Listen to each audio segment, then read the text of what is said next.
Namaste student, again I am coming with different questions. These questions comes from chapter probability. 2 marks ಗೆ ಕೇಳಿರೋಂಥ questions ಇವು. ಎರಡು question paper ಇಂದ ಕೇಳಿರೋಂಥದ್ದು, ಅದನ್ನೇ solve ಮಾಡಿದ್ದೀನಿ ಇವಾಗ. A into A union B is equal to 1/4. A union B is equal to 1/4. Then P of probability of A is equal to 1/8 and probability of B is equal to 1/6 is equal to P of A intersection B ನ ಕಂಡು ಹಿಡಿಬೇಕು ನಾವು. So formula ನಮ್ಗೆ ಏನಿದೆ ಅಂದರೆ, already ನಾನು ಒಂದೆರಡು questions ಅದ್ರ ಮೇಲೆ ಸಾಲ್ವ್ ಮಾಡಿಸಿದ್ದೀನಿ ಮುಂಚೆ, but that is different from this I guess. So probability of A union B is equal to probability of A plus probability of B minus probability of A intersection B. So probability A is equal to 1/8 plus probability of B is equal to 1/6 minus probability of A union B ನ ನಾವು ಈ set ತಗೊಂಡು ಬಂದು minus ಮಾಡ್ತೀವಿ.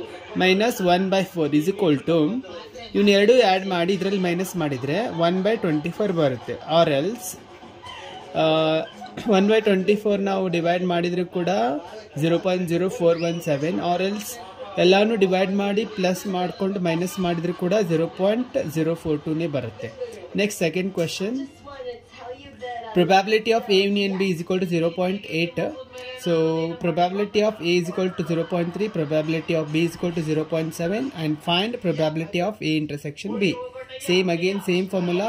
Probability of A union B is equal to probability of A plus probability of B minus probability of A intersection B.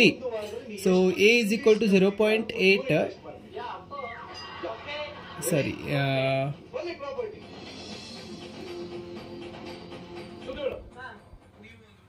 Wait, there is a slight change. Sorry for the correction over there. Actually A union B 0.8 ಇದೆ ಅಲ್ವಾ, ಇಲ್ಲಿ ಹಚ್ಕೋಬಾರ್ದು. ಅದನ್ನ A union B 0.8 ಅದನ್ನು ಸೈಡ್ಗೆ ನಾವು minus ಮಾಡ್ಕೋಬೇಕು. ಯಾವ ರೀತಿ ಮಾಡ್ಕೋಬೇಕು ಅದನ್ನ, probability of A is equal to 0.3 and probability of B is equal to 0.7 and bring A union B is equal to this side, so that will come into negative. So 0.8 0.3 plus 0.7 minus 0.8 ಮಾಡಿದರೆ ನಿಮಗೆ value ಬಂದ್ಬಿಟ್ಟು P A intersection B is equal to 0.2. This is the solution. Yes, you can take and practice it. This type of questions may arise in question paper. Thank you.